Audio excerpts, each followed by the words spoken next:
Hello, welcome to the Bookcast Club, a podcast for book lovers. You've got Jenny here today from Norwich and Sarah, who's currently in the Netherlands just about, right? Yes. Hello. Heading back to Australia tomorrow. Sure am.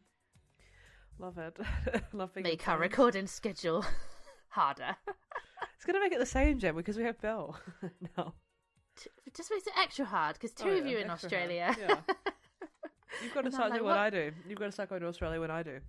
Yeah. We'll what time do I get up? What time do I need to be here? What time is it with you? It's Jenny's also still like, no offense, Jen, you're so bad at time zones. I mean, I'm not amazing, I just can't do it. It's so bad.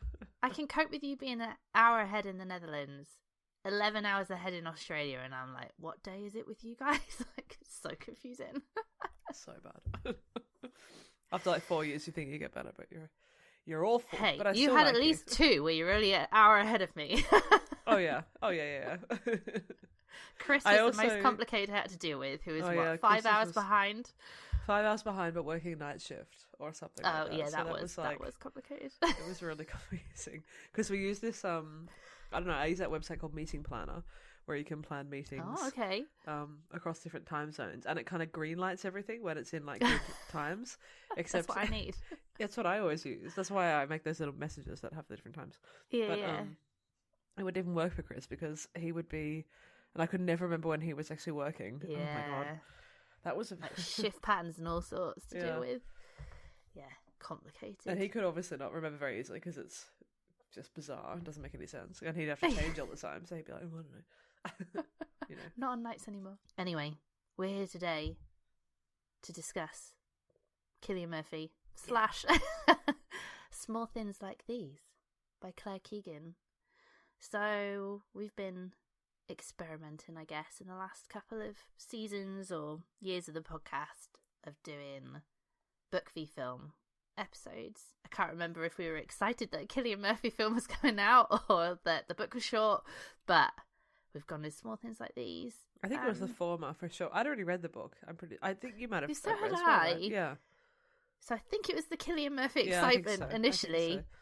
And then we realised we'd have to reread the book, which is also very short, so that was quite helpful. But yeah, we're going to chat about both. These episodes always end up, I don't know, whether they end up feeling a little bit messy or we try and do the book first. Yes. But there might be inevitable crossover it's hard. as we're discussing them. It is really hard. The only good thing about the book and the film of this one is it's a fairly faithful adaptation of the book. Yes. Relatively, so we shouldn't get too confused. I can't remember what, maybe it was Annihilation when me and Chris got totally confused as to what was in the book, what was in the film, but we've both just done a reread of the book, so we should have our facts straight, I think. Yeah, I wish I'd actually done mine in the different order. I reread it first and then went and saw the film. In hindsight, I wish I'd done it the other way around.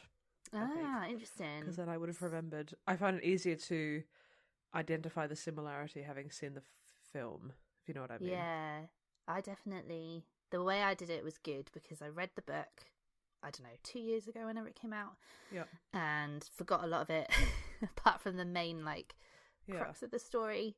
Saw the film, which was good to kind of almost see with fresh eyes and only really remember the sort of main details of it because I could watch the film kind of not thinking, oh, well, this didn't happen in the book, that kind of thing.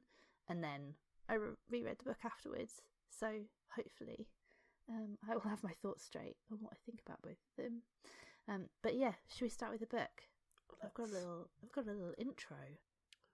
Well done. I know.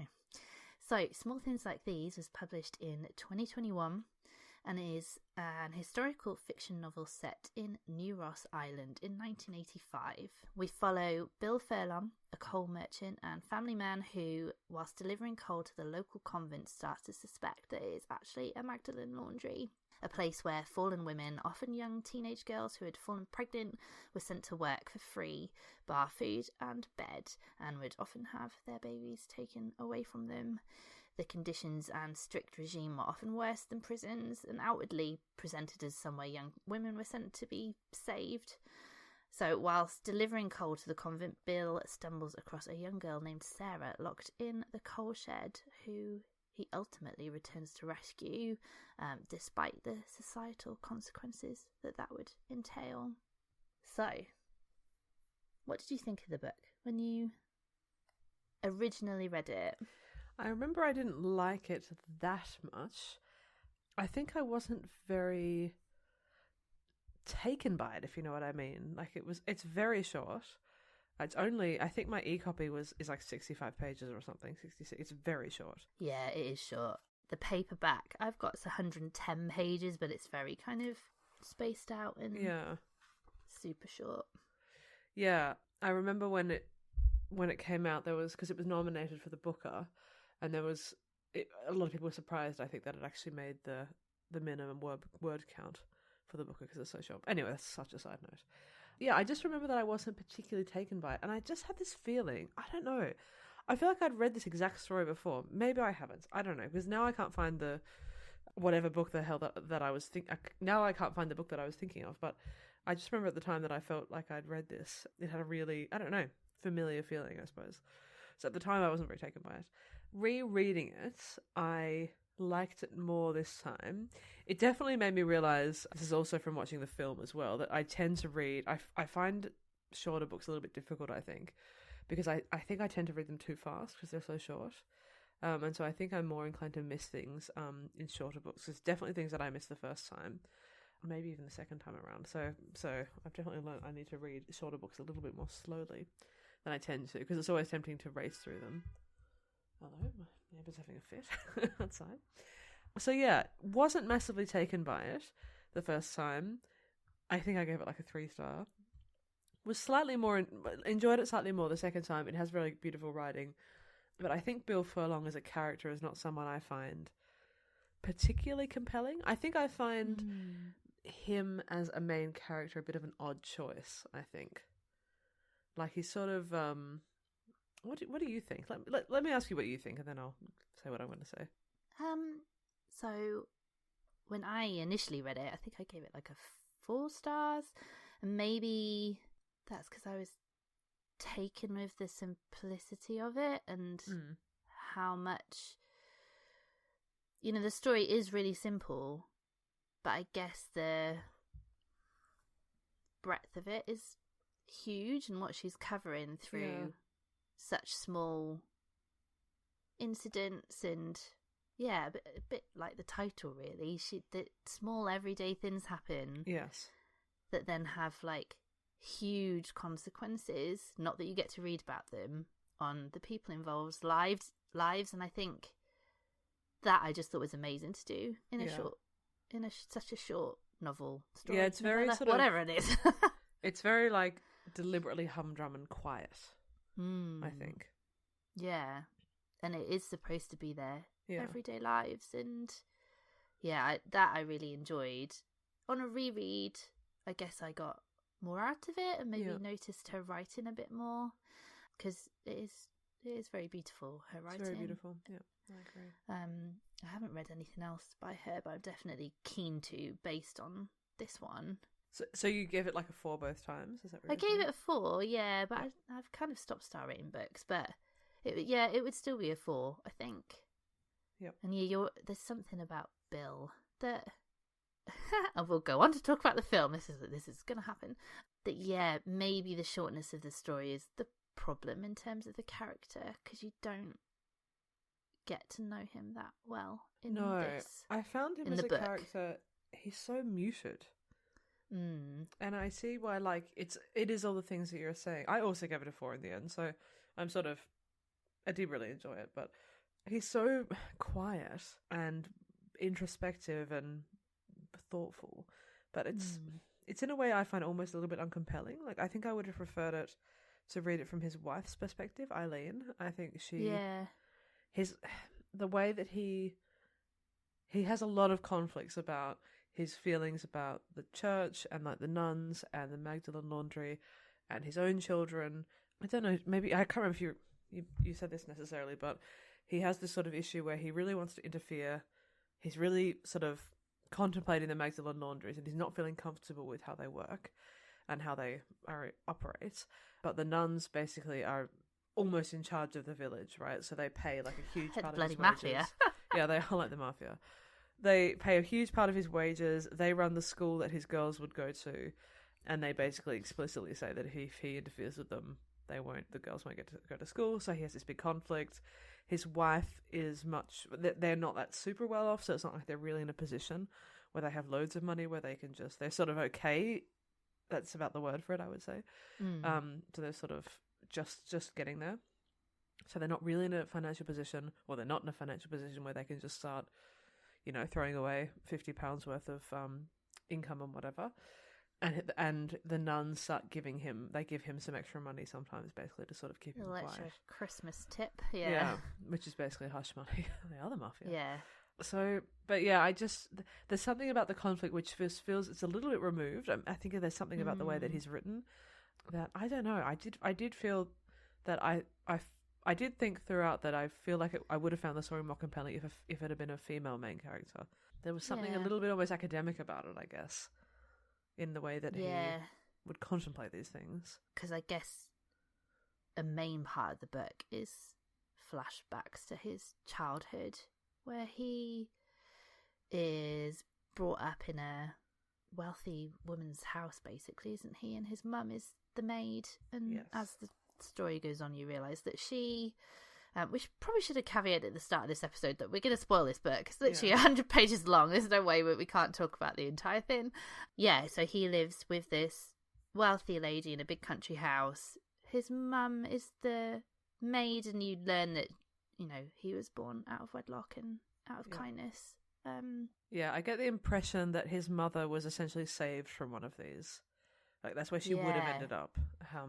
If her family had turned her out, hadn't they? And then...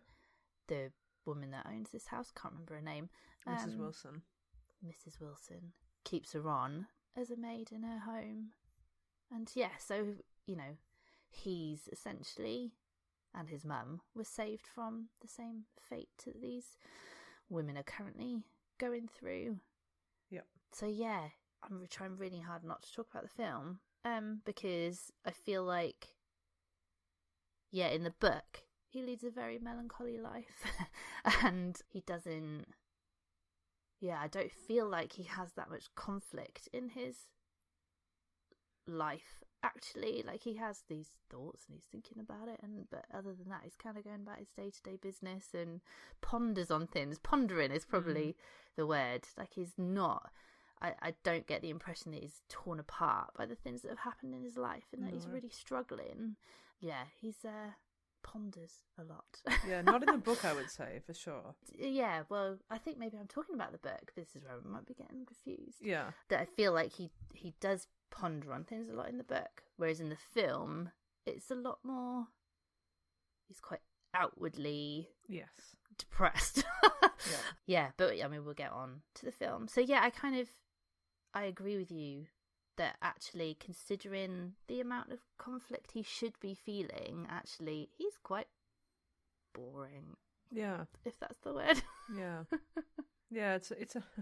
It's an odd book, isn't it? In that way. It's quite an odd... I'll forever wonder why he was the main character, why she chose to set it from his perspective. And I thought this watching the film as well. I just really feel like it would have been a very different book if it had been from maybe Eileen's perspective, his wife. So if they'd flipped the stories to say, like, Eileen was the one that had this childhood background and Bill the cult.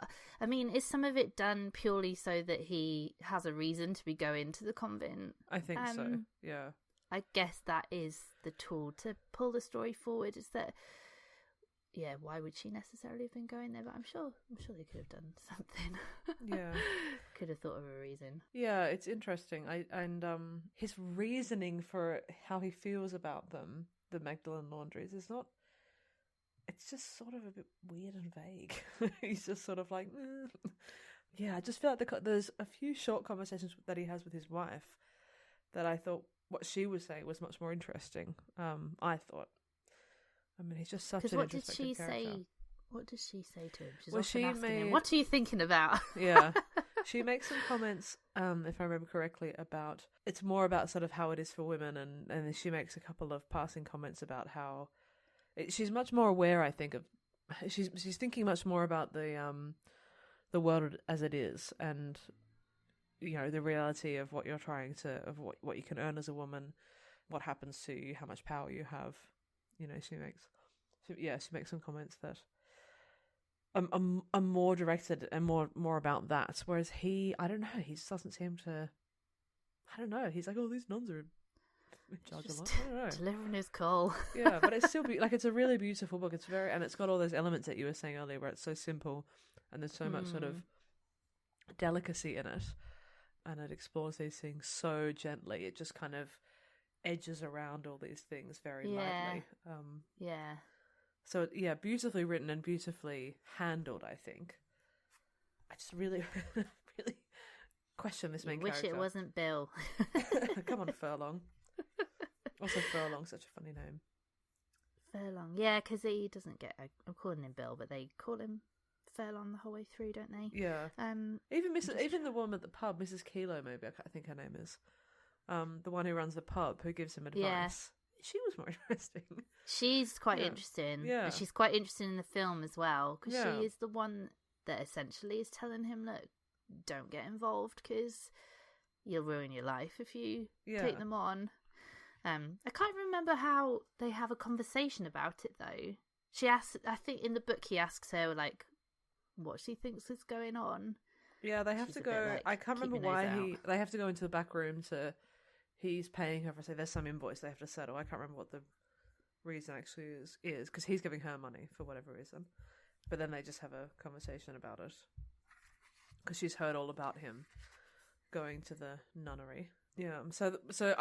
What happens essentially is that he goes there one more. So he's going there all the time because he delivers coal. And so then at one point he goes in. He goes into the nunnery and talks to the Mother Superior, or whatever. Mother Supreme, what are they called? Mother Superior. He finds her twice, doesn't he? So the first time he finds her in there, he's like, what the hell are you doing in here? And he takes her back into the convent. Yeah. And that's when he has this conversation. Weird, tense mafia-like conversation where there's this power play and come and have some tea. It's quite creepy. That was quite good. Yeah, that's quite a good scene. And so everyone in the village kind of hears about that little conflict that he has. And then he sort of goes back to his business delivering coal and being like, oh, should I do something? I don't know. And then he gets it later. And then later he goes back again. Yeah, when you put it like that, it's kind of, it's one of those bits because you're in his head the whole time. And he is doing a lot of pondering and back and forth. And you're like, come on, Bill. Come on, Phil. Get going. Yeah. Get it together. The Mother Superior, that's her name. Yes. Yeah, we'll talk about what she's like in the film. Because the writing's so beautiful, and I touched on at the start, the title and how it is a book about the small things that happen in everyday life. I just thought I'd read one of the last kind of sections of the book that I think is really beautiful that explains it. He thought of Mrs. Wilson, of her daily kindnesses, of how she had corrected and encouraged him, of the small things she had said and done and had refused to do and say, and what she must have known, the things which, when added up, amounted to a life. Yeah, really beautiful. I really like the landscape writing as well. There's a lot of really beautiful kind of scene setting throughout this. It starts very beautifully, and it talks about. Yeah, I can read this bit just as a good example of the sort of scene setting that's in it. With a type of relief, Furlong put on his overcoat and walked down to the yard. How sweet it felt to be out, to see the river, and his breath on the air. At the quay, a flock of huge, bright gulls floated in and skippered along past him, probably to forage futilely at the closed-down shipyard. Yeah, very beautiful. Yeah, he talks about the river. The river's quite a feature in it, isn't it? Yep. He talks about the river at the end and how the villagers think it's cursed, and actually I think he sees it as a very beautiful. Yeah. He says something about the river knowing where it's going, and there's a lot of pondering on life and like how different things affect the track you take in life. This sort of stuff was beautiful. Especially when it was being related to like broad sort of nature, almost nature writing. That was really beautiful. Big strength of the book, I think. I am very keen to read more of her stuff. They're all kind of this length, aren't they? Her books? Yeah, they're not long. She's got some book about oranges, doesn't she? Oh no, she doesn't. I was thinking of someone completely different. But Foster is the other one that I think didn't one just come out? So Late in the Day came out in 2023, but I think it's a short story collection. I saw a couple of her books on. I saw a couple sort of front and center in the bookshop a few days ago. But that must have been because of the film coming out, because she hasn't had a book released that recently. They had a little table for her. Small Things Like These, which is a novella. It's her only novella. And then the rest are short story collections. Okay. Or short stories. So I think maybe Foster, which I assumed was also a novella, is even shorter. Okay. And then Antarctica, Walk the Blue Fields, The Forester's Daughter, and So Late in the Day are short story collections. Yeah, Foster is a novella, it says. 88 pages. I'm just looking at the description of Foster. 1981 Ireland, County Wexford. A girl is sent to live with foster parents on a farm while her mother gives birth. So she's got very much a theme. Because Wexford is where they're going to go to school, right? It's the same part of Ireland that Small Things Like These is set in. They do talk about Wexford. Or maybe it's Wrexham, I don't know. It's all the same. Wrexham's in Wales, so unless there's a Wrexham in Ireland, I don't know. There's some town they're talking about. Anyway, let's move on. Wexford, yeah. County Wexford. County Wexford. I guess that's where she's from. She's from County Wicklow. So, okay. I don't know Irish geography very well at all. Okay, that's just north of County Wexford, apparently. Looking at a map of Ireland.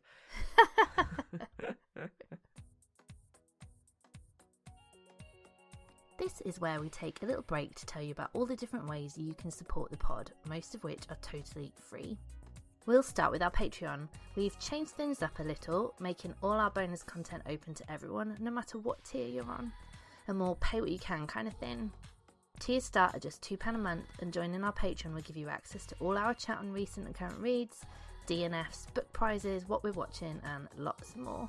You could try our Patreon for free today. We highly encourage a binge listen to our back catalogue of bonus episodes, and take no offence if you choose to cancel afterwards. If you love receiving book mail and personalised recommendations, our top tier is still available. We get you to fill in a survey, and then we tailor our book recommendations to your preferences. Find all the details in our show notes. Now for the free ways to support us that make a huge difference. A really effective and easy way of showing your support is by rating and reviewing us on Apple Podcasts. There is a link in the show notes that will take you straight to the Apple Podcast page where you can write a review. If you listen on Spotify, you can very easily give us a star rating. You can also share our posts on social media. We're at Bookcast Club on Instagram and TikTok. You can sign up to our newsletter on Substack, where we share even more book recommendations, our pick of the new releases, and all the latest podcast news. But the best way for us to find new listeners is by you telling your book-loving friends and family about us. However you choose to show your support, we, as always, want to say a huge thank you. We appreciate each and every one of our listeners. Well, there's not much of an introduction to do to the film, because it's pretty much exactly the same. But the film was released in November 24, and it stars and is produced by Cillian Murphy, was adapted by a lady called Enda Walsh, and directed by Tim Milance. It's a pretty faithful adaptation of the book, other than a few small tweaks, which we'll talk about, because I think they're very small tweaks, but I think they make quite a big difference to the overall storyline. It's a pretty faithful adaptation, pretty much, page for page, having reread it so close to having seen the film. But you enjoyed the film. I saw your star rating on Letterboxd. Yeah, I did. It was very good of you. Yeah, I really enjoyed the film. I thought it was a really good adaptation. I actually liked it better than the book. I thought it was I thought it translated very, very well to screen. It works very well on screen. Very well to screen. Yeah. So I thought it was. Oh, before we start talking about the film, I need to share what happened at the cinema to me when I went to watch it. Okay. So it can't have got a wide release, this film, right? Because it was only showing in the little arts house cinema near me, which is fine because it's very nice there. But it meant that the screening was full because it was in a tiny screen, and I actually had to sit next to people, which never happens. The whole thing was full, which was really nice to see. But I was there a bit early, sat in an empty cinema, and then slowly people started arriving. And then the couple that walked past me to sit next to me, he sat down, and I could hear he was Irish when he walked in, but I didn't think anything of it. I could just tell he was Irish. And then he sat down, and he turned to me, and he said, "I'm really sorry if, like, I cry really loudly during this, and you're sat right next to me." And I was like, okay. And then he went on to tell me that his sister had been taken into one of these convent's laundries and had her baby taken away, and that his family, or his mum especially, had kind of disowned her. And so when she was released from one of these places, she then left the country, and it's only recently that he'd found her in Liverpool, and that she'd subsequently had a really tough life and struggled with alcoholism and drugs and stuff. And I was like, wow. I don't really know what to say to this.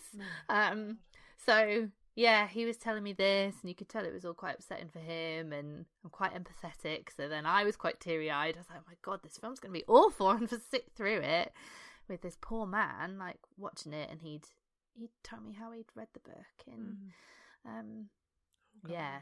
How old was he, Jen? Roughly? He was probably, I wouldn't have said overly much older than me. I reckon he's probably in his mid-40s, late 40s at the most. But considering this story is set in the 80s, and I think the last Magdalene Laundry didn't close until like 1996. Yeah, exactly, so 96. He could well have been my age, to be honest. So yeah, it was. Yeah, I was like, oh God, I'm going to be in for a heavy night here. Yeah, so that was what happened to me before the film started. I was like, I don't really know what to say to that.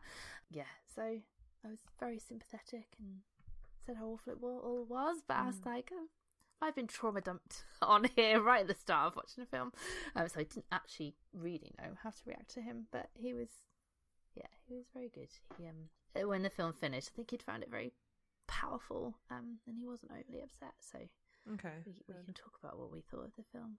But yeah, I really enjoyed it. It's very, very melancholy. Like if you like kind of, I mean, it has a plot, but not much of one. It's kind of quite a plotless film. It's very quiet. I like that. And it's very beautiful. Like, they really brought it to life. And yeah, I guess the kind of, even just the griminess of his everyday life, like working in the coal merchants in his tiny little house with, how many daughters does he have? Like 5 daughters. Yeah. Like, the house is like jam-packed with people. And yeah, it's, I did really enjoy it. I was surprised I gave it 3.5. I think I've pondered on this film since having seen it, and it wouldn't surprise me if I upgraded it on a rewatch, because I have thought about it a lot. Yeah. But yeah, there were a few things that kind of didn't work for me. But yeah, what did you think overall? So yeah, I gave it a 4. I really, really liked it. It's funny because in the Netherlands, so we had this kind of the same thing. It's in smaller cinemas. It is in our biggest cinema, but it was in the smallest room. What are they called? Yeah. So yeah, we had we were on a row of 5. I went with a friend, a row of 5 people, and they were all 5 were taken. I think it's got 20 seats or something. So yeah, it's also a smaller film. I really, really liked it. Funnily enough, there's a break. They always have breaks in Dutch cinemas. There's a 15-minute break in the middle. Most of the time. Yeah, I used to do that really when nice. I was younger. They used to have them. Yeah, love it. Yeah, and so halfway through, because I was a bit, I don't know, I was bizarrely confused by the film, even though I'd read the book. Oh yeah. Yeah. And so halfway through, we had a 15-minute break, and so I was watching it with a friend, so we could sort of regroup. And I was like, what is going on? Like, and so then we sort of talked about it a bit. And so then I enjoyed the second half a lot more. So you can do, this has often happened to me. This almost always happens to me. Because I almost go with different friends to the cinema. And you sort of discuss it halfway, especially these quieter, smaller films, that are very subtle, because he was really enjoying it. And so we, talked about it in the second half. I really liked. So I don't know if I would have enjoyed it. He read the book? No. See, that's what I find really interesting. So this is what I was saying about, I very easily forget detail. Like Yeah, in me my too. everyday life, I forget things. So I'd remembered what the main like big plot points were in the book, but all the little things about his childhood I hadn't remembered. And so I was the same for the first half. I was like, what is going on? Yeah, Like, I also hadn't the remembered those. flashbacks. I Yeah, did not know I was what was exactly going the same. on. I was like, what is happening? It even took me a little while to click onto the fact that they were flashbacks. Yeah, I was like, who's this? Because they don't call him... I forgot that his first name was Bill, because he's called Furlong throughout the book. And so they call the little boy in the flashbacks William, and I forgot that was him. Yeah, Um, yeah. And also they're so, like, it's going from the, the 50s to the 60s to the early 80s, to sort of rural Ireland in the 80s. There's not that much difference happening. It's not that clear that it's a flashback, No. No, I felt exactly the same. I didn't really know to start with that they were flashbacks. Then I was like, oh, okay, yeah, that's him as a child, right? Okay, got it.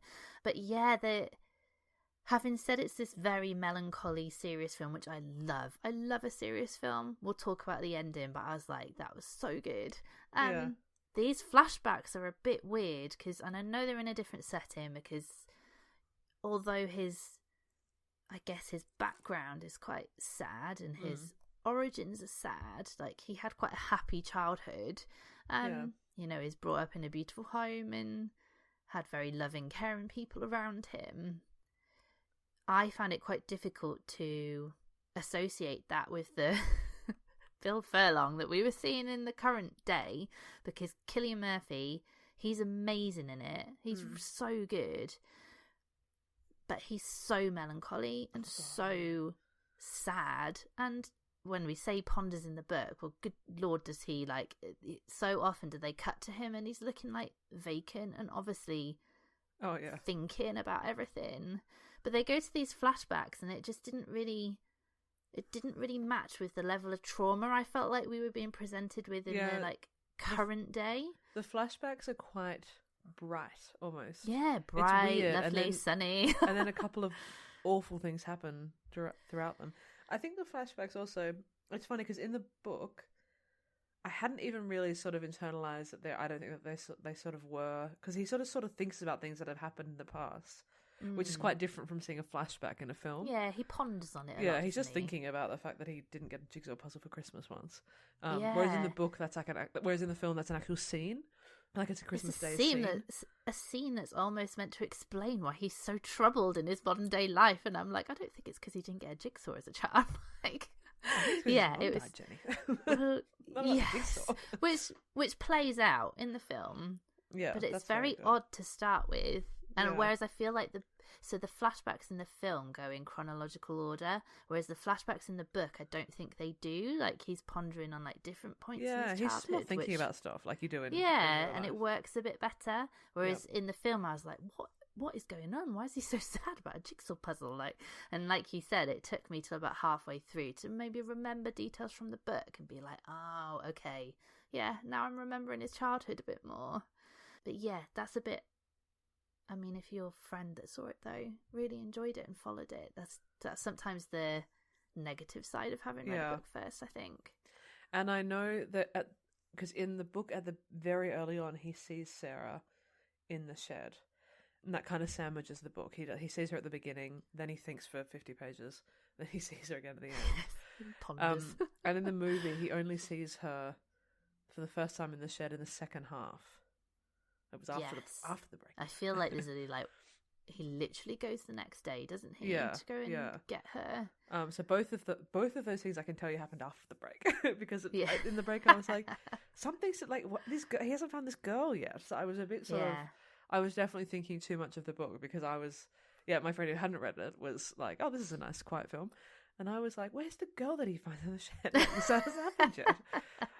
When's that going to happen? Because I was so that definitely interfered a bit.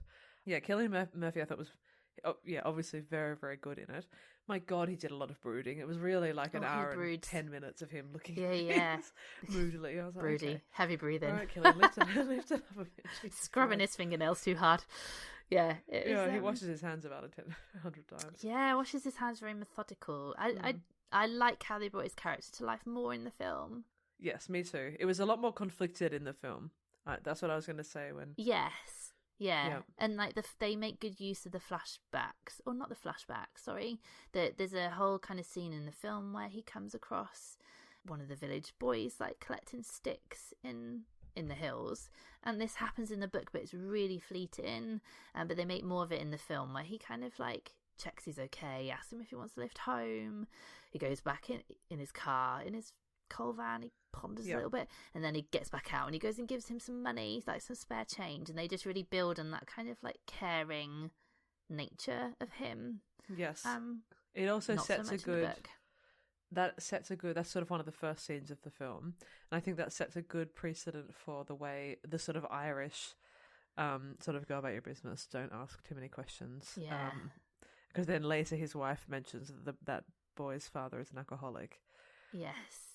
So yeah, it's a really good, very clever way of sort of explaining to the viewer sort of the way of things, I suppose. Yeah, yeah. I actually thought the whole film, I don't know, it felt very Irish to me. Like this, so the dialogue, Very Irish. yeah, everything of the dialogue and the way that so much of it to me just was very, very Irish. It's lovely actually. I'm gonna assume that Enda Walsh, who was the script, right, who adapted it from the book, is Irish. It sounds like an Irish name, doesn't it?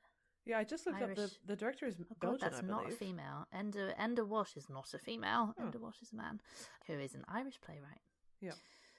So yeah, that makes sense. Yeah, the director is Belgian, I believe. I think I looked that up. Okay. 2 million. Yeah, interesting.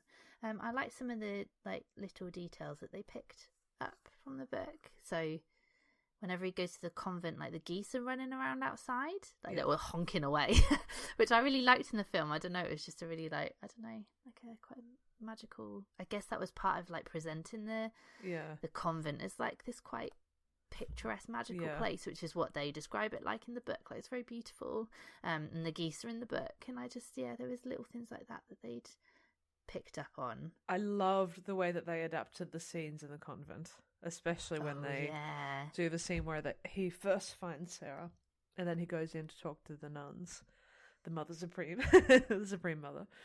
Is it Emily Watson that plays her? She's like, she plays terrifying. I thought that was such a good scene. It was so tense, and they get invited in for Sarah, the girl he's found, and Bill invited in to have tea and cake with the Mother Superior. Did we decide she was called? Yeah, it is her Mother Superior.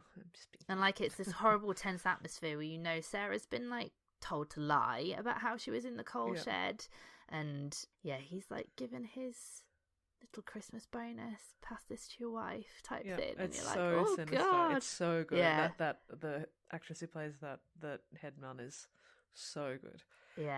She's the bit great. where they bring Sarah in, so they lock Sarah in like to the shed, and then he finds her, and so then the nuns are all very worried, like pretending to be very worried, and the Mother Superior asks her in this like kindly way. She's like, "No, how did you come to be locked in the shed?"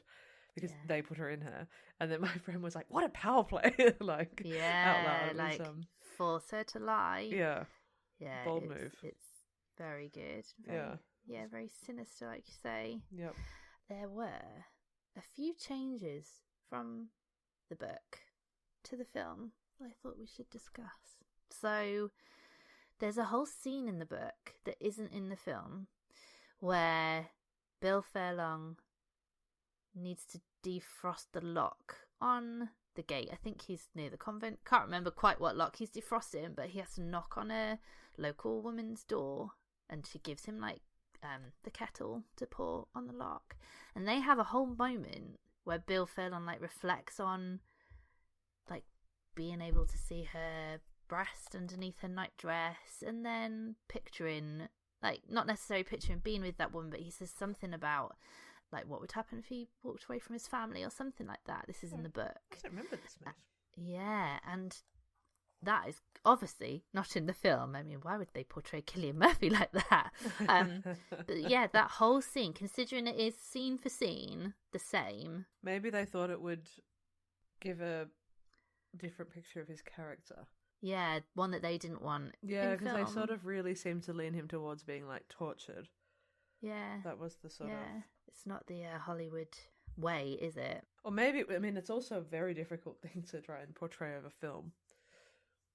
I think a lot of it was quite hard to portray Yeah. in the film. Actually, I think they did a really good job. Yeah, I'm so relieved they didn't resort to a voiceover, to be honest, because I thought they might, which I hate. I mean, well, they managed to not do it. Because I did find the flashbacks a little bit not perfect, I guess, but I don't know how you do that perfectly. I think maybe I just don't like flashbacks in film, because they felt a bit misplaced. It took me ages. So in the book, he starts talking about Ned now, who they never come to the conclusion that he's Bill's father, but there's a lot of pondering that goes on about Ned being his dad. And in the book, I feel like that's more explicit, like how he puts two and two together is just more natural, I think. So he goes to the old house, isn't he? And whoever answers the door says that can't remember what she says, like something like, "Oh, it's so obvious that Ned's your uncle because you look identical." And he's a bit like, "He's not my uncle." Okay, that's weird. And he just starts putting two and two together. And the way they deal with that in the film is they have like a flashback of the moment where his mum dies, and Ned's like holding on to her, looking very upset and distraught that this woman's died. And then I don't know whether Cillian Murphy does a face of realization. I don't know. So it's all just a bit ham-fisted is what I thought when I watched it. Which I don't know how else they could have done it. It's kind of a key plot point. So there's a few things that I don't think quite worked in the film that worked better in the book. The other thing that they changed was that Sarah in the book has had her baby. So when Bill finds her, and in the book she's like, "Please, can you ask where my baby's gone?" That's one of the things she says to him when he takes her in to meet the Mother Superior. Yeah, and in the film she's got 5 months. In the film she's still pregnant. Yeah. So there's a few things they did that I think were like, I don't know, to keep an audience. I mean, I'm for full on melancholy. Like, I like miserable stuff, and I know you do. I'd be like, nah, let her baby have been taken away, and I was more than happy with this. Thank you. Let Bill be like, let him have some flaws that are to do with like him not being a perfect husband. Whereas in the film, it was very like, actually, we're not going to portray him like that, and actually, let's keep her pregnant. So there's like this element of hope at the end, and I don't know. I think didn't feel that honest of what actually went on in those places. Like, there was no rescuing of these women and their babies. It was a little bit Hollywood ending for me. Yeah, that's true. I guess it also kind of raises the stakes in a way, because he takes her in, and he's taking in an unmarried woman who's going to have a baby. So I thought maybe he was taken in. Yeah, so I thought maybe it sort of set up the parallels a little bit differently, because it means that he's basically in the same situation as his mother was. So that's kind of what I thought. And I thought it was just to make it... I thought it was to raise the tension, because it means that's what he's doing. He's bringing like 2 people into his house. Yeah. That is also an interesting thought. It does kind of change it makes it a bit more hopeful, I guess. Yeah, which I guess is nice. It's pretty bleak the other film, thing the other thing that they change is the final scene in the book. So the final scene in the book and the film, he's walking home with Sarah because he's going to take her home. And in the book, all the villagers are there. Oh, the townspeople, I probably should say. And then they really they're all there in the film as well, but they don't say anything. Whereas in the he just walks past them, doesn't he? They're all saying things, and sort of the stakes of it are a little bit more obvious, I guess. But I do think in the film they did a good job of explaining the severity of sort of what he was doing, I thought. Yeah, I guess because he has a conversation, he has it in the book as well, with the lady that runs the pub, right, about not getting involved. And so you kind of, at this point what's at stake with him taking this girl home. And the ending I thought was just brilliant. It's good in the book, but seeing it played out on screen, I was like, wow, it was really powerful. Yeah. And because it ends in exactly the same place, so you don't see the consequences of taking Sarah home. Yeah. It just ends with him walking through his front door, basically. I'm trying to find the very last bit of the book. Climbing the streets towards his own front door with a barefooted girl and the box of shoes, His fears more than outweighed every other feeling, but in his foolish heart he not only hoped but legitimately believed that they would manage. And it's the same feeling in the film, but the very final shot of the film is him walking through his front door. He tells Sarah to wait, and then you just see him walk off into the hustle and bustle of the kitchen, but you don't see what goes on the other side. And then the sound, they're all talking to each other because he's got 5 daughters. And they're all the talking. noise of a family, isn't it? Yeah, and then the sound just dies. Yeah. And that's it. Cut to black. I was like, wow. Yeah. Yeah, it's really Everyone in the good. cinema was like, what? Yeah, and then it gives a little, the text comes up explaining that. Literally people gasped when it said that, the last of these laundries hadn't closed until 1996, and I literally heard somebody say, I can't believe that. Yeah, that's crazy. So yeah, it's a very quietly powerful film, and I think I did prefer the film to the book, which makes me think I should upgrade my star rating. Yeah, I definitely thought the film was better. I think I definitely preferred the film. I thought it was a really excellent film. Although, I do think Cillian could have just had a little break on the moody gazing. It was pretty a little intense. Smile at one point. Yeah, the first half I was like, alrighty. Yeah, he's a sad man. Oh, very broody. He very much gets typecast as the sort of brooding, silent figure, doesn't he? Yeah, he does. He's very good in it. Yeah, I don't know that I've got anything else to say. Looking at my notes. I think that's good. I'm good to go. Good to finish. Yeah, it was really good. Really, especially the film. I think they're both worth reading or watching. I would say. Yeah, absolutely. I'd say the film at least is really worth. It's also set at Christmas time, so. I know. Oh God, I'm gonna have to find let me just find the review that I just liked on Letterboxd for it. Oh yes, I like this review that said it gave it 4 stars and said new favourite feel bad Christmas movie just dropped. Yeah. Yeah, because it's set the week before Christmas. Yeah, so it's a lot of putting up the trees, and they go to the light switch being turned, the lights being turned on. But yeah, it ain't no happy Christmas film. I tried to look into other books that people could read that might be similar, and I couldn't really find any books about the Magdalene laundries, which really surprised me. I read a book, a really short book. I cannot remember what this was. An Irish book about a girl who's in a windmill or something, and she gets found, and it's driving me crazy. I had this same. It was a short story or something. I don't know. I had this same conversation with Kieran, when we talked about this episode for this book for the Booker episode. And it just felt so for me, him finding that girl but I don't. It's not about a Magdalene laundry, but it is Irish. Yeah. I mean, who knows? Maybe that's why I was like, oh, I feel like I've read this before. Because I just similar story, I guess. But I don't know. Maybe I just dreamt it. I don't know. I've read so many books in my life. You just get weird sort of flashbacks sometimes. Where I'm like, I read this before. I don't know. But then sometimes I think I've read something. Sometimes I sort of internalize things that you've said to the extent that I think it's my opinion, and then I haven't read it at all. What was that? When I was recording a few weeks ago with Cobby for the Booker episode, she brought up some book, Small Things Like These by Patricia Lockwood. And because we talked about it, you and me. Do you remember that social media book about abortion? Oh, yeah. And I had all these things in my head. And I was like, is this my opinion, or is this just I edited Jenny and then I absorbed it? And then eventually I came to the conclusion that I just absorbed your opinion. I haven't even read it. Because you definitely No one is talking about this. Oh, sorry. What did I just say? Small Things Like These? You called it Small Things Like sorry. These, yeah. No one is talking about it. And then I couldn't remember what it was. Yeah. No one's Patricia Lockwood, though. The pink and blue book. Oh, I just get these I just say shit that you said, it turns out. It was my thoughts. So who knows?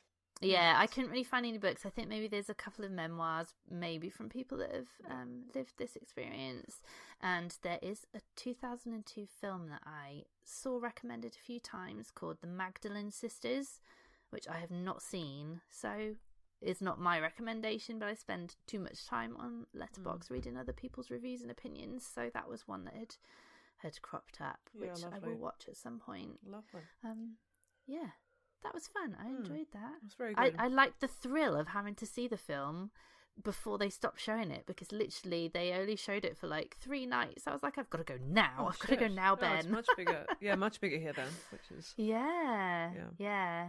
Maybe it was on at Odeon and the like, but it's kind of been swamped by other films at the moment. So Wicked. It's got a bit lost. Yeah.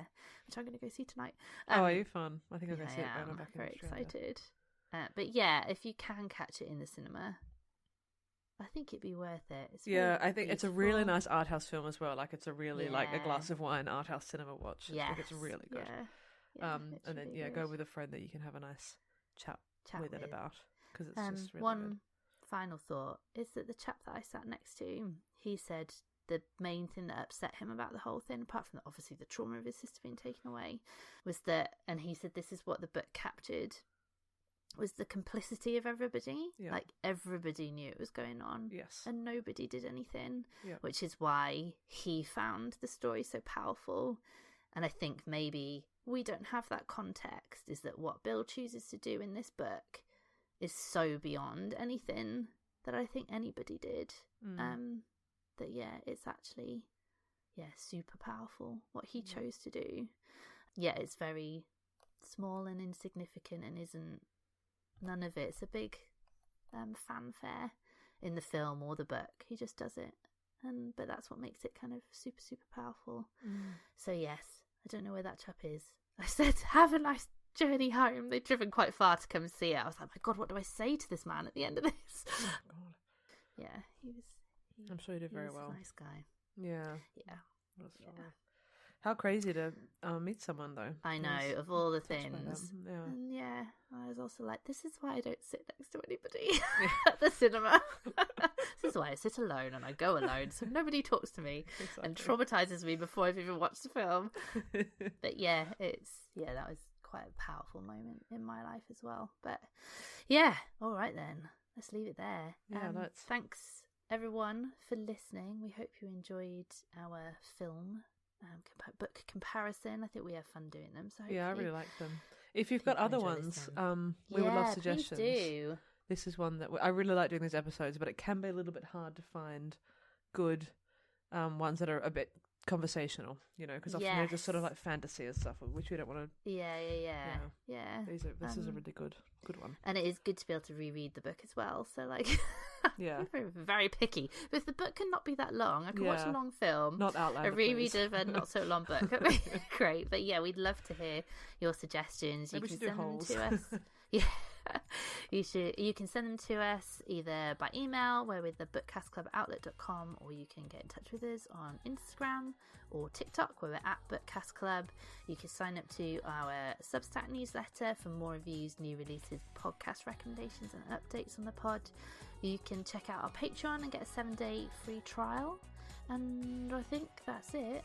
Thanks for listening, and we'll be back very soon. Bye. Bye.